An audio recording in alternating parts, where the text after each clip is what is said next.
Le slogan d'une Côte d'Ivoire solidaire, promu par le gouvernement, n'est pas étranger à l'islam. Le guide de cette religion monothéiste, le prophète Mohammed, était fortement attaché à la solidarité, au dire des savants musulmans.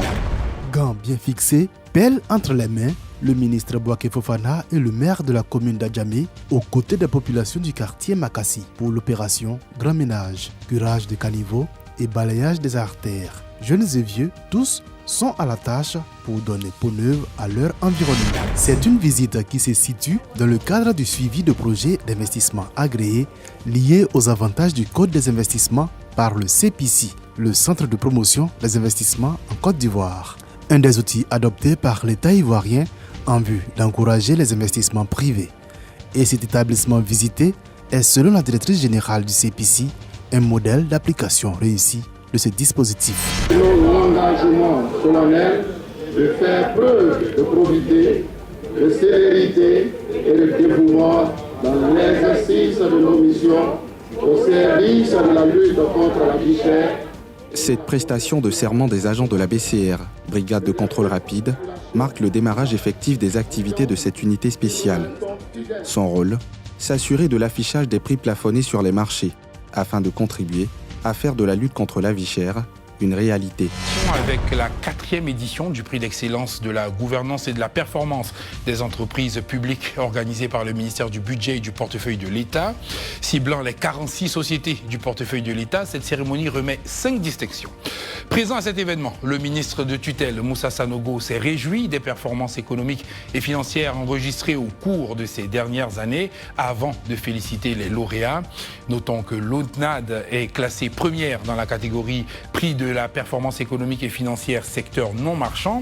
Pour le secteur marchand, c'est le laboratoire du bâtiment et des travaux publics, LBTP, qui s'impose au premier rang. Fin de mission en Côte d'Ivoire pour Paolo Borgia.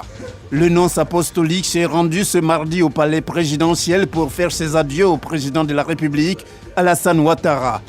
Pour Paolo Borgia, cette rencontre se présente comme une opportunité en vue d'évoquer avec le président de la République l'excellence des relations entre la Côte d'Ivoire et le Saint-Siège.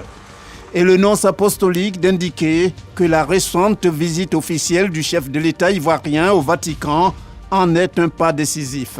Une délégation du Conseil national de l'Ordre des pharmaciens à la primature ce mardi.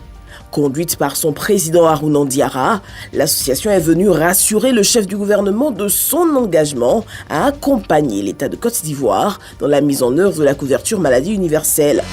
L'émergence d'un pays passe par la formation d'une ressource humaine de qualité. Cette exigence a amené le ministère de l'enseignement technique, la formation professionnelle et de l'apprentissage à mettre en place l'école de la deuxième chance.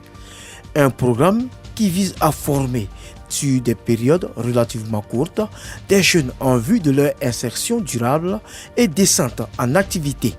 35 jeunes Ivoiriens sont retenus par le ministère pour aller se perfectionner dans le domaine des BTP en France. Cela a fait l'objet d'une signature de convention entre le ministère de l'enseignement technique et le consortium de clubs Abidjan-Ville Durable.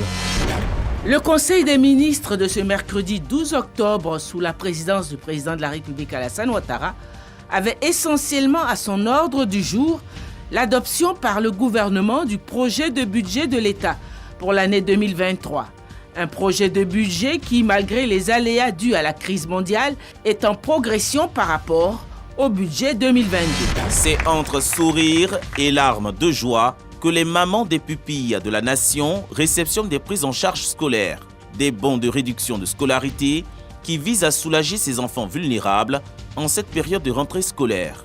Une initiative gouvernementale supervisée par Belmondo Dogo, ministre de la Solidarité et de la lutte contre la pauvreté. Montant global de l'opération, 11 millions de francs CFA. Les tutrices des pupilles de la nation ont exprimé leur gratitude au gouvernement pour cette action de solidarité menée à leur égard.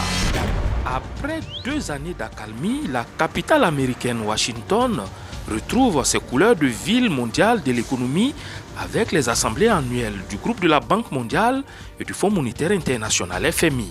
Ce jeudi matin, il pleut sur Washington, mais la météo économique semble réconfortante pour la Côte d'Ivoire.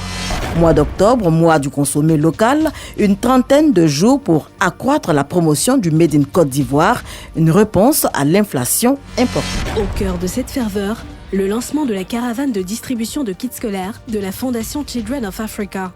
Un coup de cœur de la présidente fondatrice, désormais une tradition en Côte d'Ivoire pour l'atteinte du programme de l'EPT, l'éducation pour tous.